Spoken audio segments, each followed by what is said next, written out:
Voici qu'il se lève au sommet de la nation pour apporter un élan nouveau et amener ce peuple dans son héritage, afin que notre joie s'exprime au quotidien, redorer encore le blason terni de l'identité de notre nation. Car il est Dieu. Voici un peuple longtemps assis dans les ténèbres voit se lever le soleil levant, le soleil de la justice. Pour le bonheur de tous, pour la joie de tous.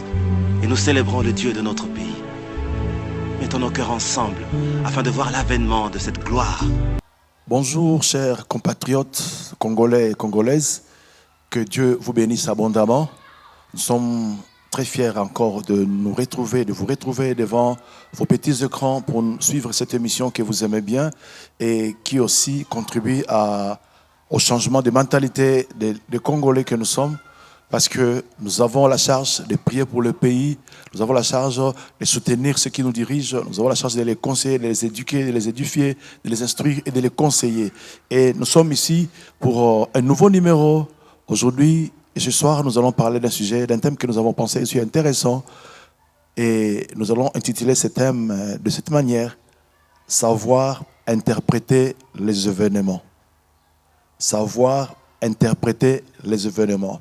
Alors, nous avons pris un texte de base qui est l'interprétation du songe, des deux songes d'un roi qui a rêvé, et c'est le roi Pharaon qui avait rêvé, et il ne savait pas comment interpréter ses rêves.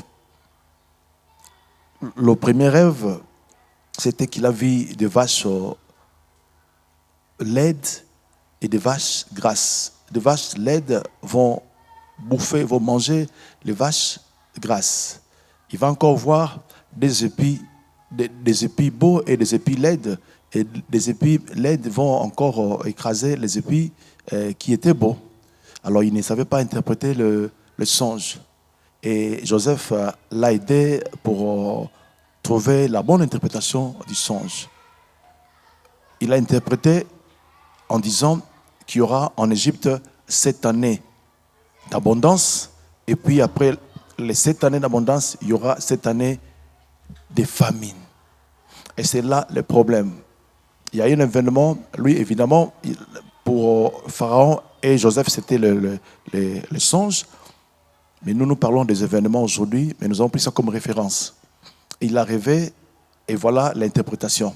C'est que l'Égypte va vivre, ou le monde va vivre, 7 années d'abondance et puis 7 années de disette, de famine. Mais comment faire pour résoudre ce problème? Évidemment, il fallait une bonne interprétation, il fallait une bonne analyse des événements pour trouver des solutions, comment sortir d'une crise. Parce que dans 7 années, il y aura une crise. Mais comment sortir de la crise? C'est justement ça le problème. Et c'est ça notre thème. Alors, nous allons lire la réaction ou la proposition de Joseph. Qu'est-ce que Joseph va dire? Comment, c'est vrai qu'il a interprété le songe, mais comment il a pris la résolution pour changer les choses? Et c'est là que nous allons lire dans Genèse 41, versets 33 à 36. Nous lisons dans Genèse 41, 33 à 36. Maintenant que Pharaon choisisse un homme intelligent et sage et qu'il le mette à la tête du pays d'Égypte. Que Pharaon établisse des commissaires sur le pays pour lever 1/5 des récoltes de l'Égypte pendant les 7 années d'abondance. Qu'il rassemble tous les produits de ces bonnes années qui vont venir. Qu'il fasse sous l'autorité de Pharaon des amas de blé, des approvisionnements dans les villes et qu'ils en aient la garde. Ces provisions seront en réserve pour le pays, pour les 7 années de famine qui arriveront dans les pays d'Égypte, afin que le pays ne soit pas consumé par la famine. Vous voyez, Joseph a su interpréter le songe et les événements, ça veut dire l'abondance et la famine. C'est justement ça, ce qui fait défaut aux Congolais, c'est que nous n'arrivons pas des fois à interpréter les événements. Vous avez vu comment une armée de rebelles qui n'est presque rien, mais arrive à faire face à une grande armée, le Congo. Qu'est-ce qui fait que juste un groupe de gens bien que soutenu par un pays, le Rwanda comme nous le disons, mais arrive à mater notre armée parce que il y a eu des problèmes qui se sont passés depuis des années et que notre armée a été affaiblie par beaucoup de choses. Et cela a fait que l'armée devienne faible. Gloire au Seigneur maintenant, avec le réveil de nos autorités, l'armée est en train d'être reconstituée. Nous avons la pénurie de maïs actuellement dans la province du Grand Katanga. Mais comment faire? Donc, au lieu de murmurer, de chercher des problèmes, des conflits à tout moment, et que ceux qui s'appellent Congolais doivent réfléchir. Je ne parle pas seulement de ceux qui nous gouvernent. Évidemment, c'est eux qui ont la décision, c'est eux qui peuvent faire des choses par rapport au pays. Qu'est-ce qu'ils peuvent faire? C'est vrai. Mais nous tous, Congolais, nous pouvons réfléchir. Même nos opérateurs économiques, même les politiciens, les opposants, à tous, nous pouvons réfléchir comment faire face à la pénurie et que plus jamais au Congo, nous puissions vivre ces genres d'événements. Et c'est ça notre problème aujourd'hui. C'est que nous vivons des moments difficiles, mais nous n'arrivons pas à interpréter et à trouver des solutions pour l'avenir. Et c'est dangereux pour Nabiso au Congo parce que nous avons comme l'impression, tout le monde, ce qui intéresse les hommes politiques, c'est le pouvoir. Mais le pouvoir, aux autres pouvoir, aux exercer le pouvoir, pas pour les animaux, pour les hommes, pour les humains. Mais sans projet, sans plan, comment tu vas arriver à trouver des solutions pour les autres? Si tu es là au pouvoir, c'est pour les autres. Si tu veux devenir au pouvoir, c'est pour les autres, ce n'est pas pour toi et toi seul. Donc, tu dois avoir des idées, comment travailler pour le pays. Et c'est justement ça le problème. Vous savez, Dieu permet des choses des fois dans la vie Nabiso pour que nous puissions arriver à trouver des bonnes solutions, d'abord à mieux les interpréter et à trouver des bonnes solutions pour changer les choses. C'est justement ça le Congo. Le Congo a été vraiment affaibli sur beaucoup de plans pendant des années et des années. Le Congo a connu beaucoup de problèmes pendant des années et des années. Mais qu'est-ce que nous faisons? Nous réfléchissons pour l'avenir ou nous ne faisons que la guerre du pouvoir? Et c'est ça, c'est que l'impression nous avons comme impression aujourd'hui. Que ce soit les politiciens, que ce soit les religieux, nous avons comme l'impression, c'est comme si c'est la politique qui signifie pouvoir pour eux, qui intéresse tout le monde. Mais la solution pour les pays, tout le monde est difficile. Nous avons des réunions qui se font pour la marche, pour la boyer. Mais au fait, le pays doit changer. Mais vous êtes où? Là où nous sommes arrivés, tout quitte trop bas à cause de tout ce qui a été fait dans le passé. Armée affaiblie, police affaiblie, situation difficile, pénurie à Massango, pénurie à Boye. Mais est-ce que nous ne pouvons pas interpréter les événements? Dieu a permis pour rendre les Congolais conscients. Et c'est justement ça le problème. Donc, Dieu permet des choses dans la vie des Congolais pour tout comme conscients de ce que nous sommes. Nous devons arriver à interpréter les événements qui nous arrivent. Dans tel domaine, oui. Mais on nous dit, je prends l'exemple seulement, il y a la pénurie à Massango. On nous dit que le Congo a des terres arables qui dépassent, je crois, 60%, même 80% des terres arables. Nous en avons ici au Congo. Mais comment nous pouvons manquer de maïs? Alors maintenant, Dieu crée une crise pour nous aider à comprendre. Et c'est justement ça notre problème aujourd'hui, nous Congolais. Nous devons arriver à changer la mentalité. Ça veut dire savoir interpréter les événements. Oui, savoir discerner, savoir interpréter les événements et trouver des bonnes solutions. Parce que, si pour nous, c'est une occasion pour bloquer l'autre, pour l'injurier, pour le critiquer, pour ne pas l'aider, alors là, nous ne faisons rien. Nous n'aimons pas le Congo. C'est que la guerre de politique, la guerre du pouvoir, et l'équipe Makasi, quand même, guerre, il y a intérêt, il y a peuple. Les mêmes langages, c'est toujours ça. Et nous assistons au même discours des années qui ne changent pas. Mais c'est bizarre. Vous tenez le même discours des années, mais les choses ne changent pas dans les pays. Il y a un problème sérieux. Ils en ont pouvoir, ils en ont position. Remarquez, les mêmes discours, les mêmes mots qui reviennent. Donc, nos politiciens créent des formules, je ne sais pas, ça qu'ils ont bloqué dans Moutou et vendent dans Moutou, je ne sais pas. Donc nous avons des phrases, des mots dans la politique du Congo qui ne font que revenir, revenir. Alors, mais mots qu'ils ont changé. Alors vous nous prenez pour qui les politiciens? Nous sommes vos frères. Vous devez nous aider à aller de l'avant. Vous devez nous aider à changer. Alors comment est-ce que Bino Bozo gérer Mboka?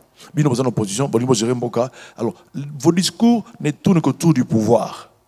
Au bazo protéger, au bazo batela, au balingba kota, au balingba conserver. Et c'est là, ça tourne vers quoi?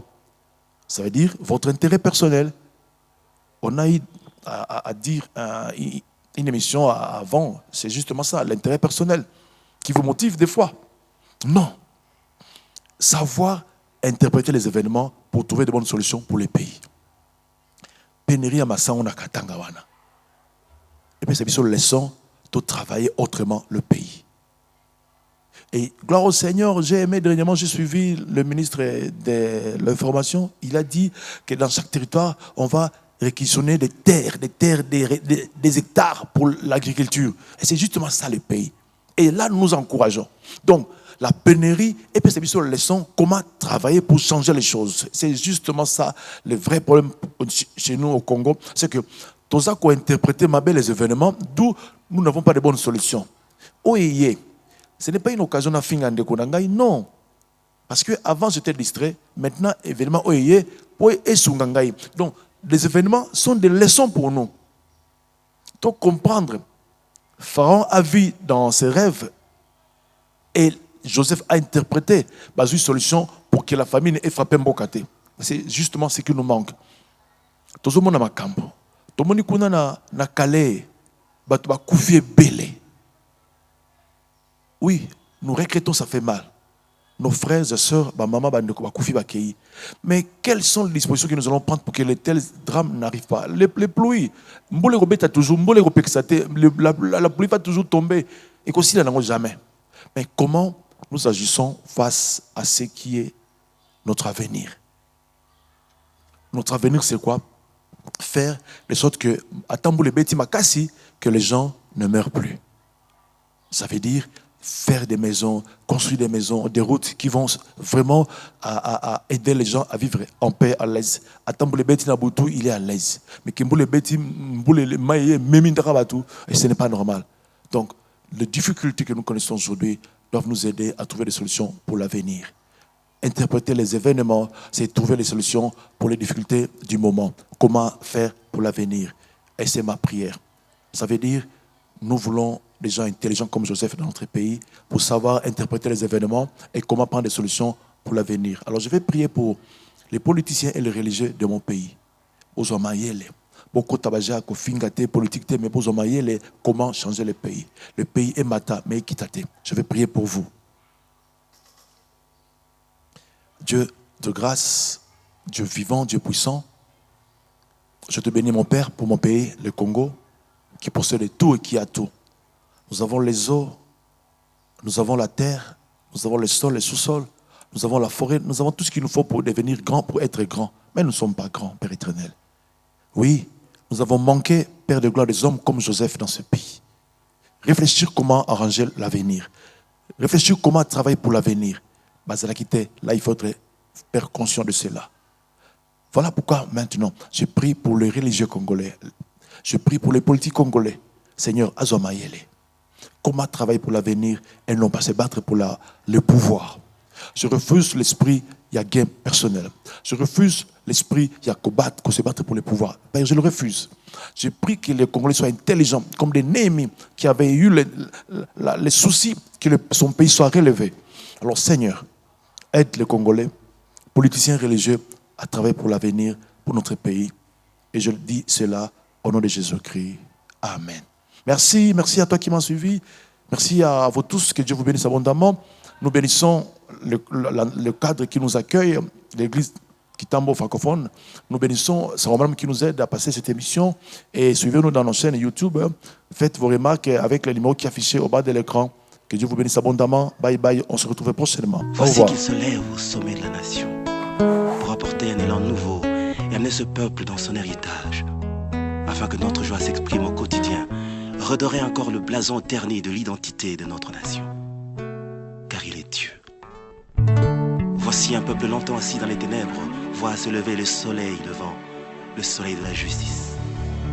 Pour le bonheur de tous, pour la joie de tous. Et nous célébrons le Dieu de notre pays. Mettons nos cœurs ensemble afin de voir l'avènement de cette gloire